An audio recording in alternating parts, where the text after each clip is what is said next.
Let's consider the evidence for the recommendation to keep LDL cholesterol below 100 milligrams per deciliter. This is the study. It's available in PDF format in the resources section for this course. The study was published in the Journal of the American Medical Association, or JAMA, which has a very high impact factor of 45.5, making it an excellent medical journal. The study was published in April 2018. It was a systematic review and meta-analysis of 8 randomized controlled trials. The meta-analysis included a total of 53,588 adults without heart disease when the trials began. The researchers investigated the effect of LDL lowering with medication.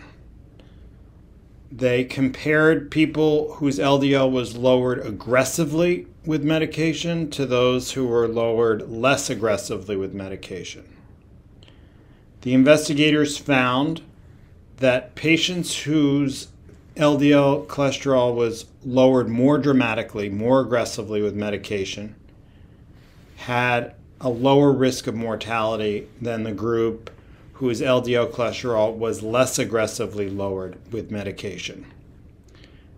The effect was present when LDL cholesterol was 100 or greater. In other words, for people whose LDL cholesterol at baseline was less than 100, it didn't have any difference how much their LDL was lowered.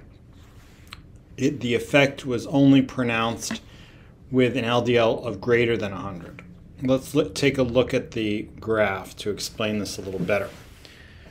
So if someone's baseline LDL cholesterol was less than 100, whether you lowered their cholesterol with medication aggressively or not, there was no effect on their mortality.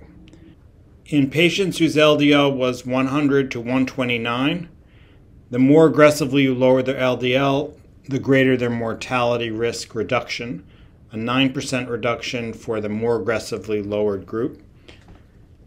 In the group of 130 to 159, LDL reduction that was more aggressive led to a 3% greater reduction in mortality. The greatest benefit was seen in someone whose LDL at baseline was 160 or greater. There was a more dramatic decrease in their risk of mortality when their LDL was lowered more aggressively.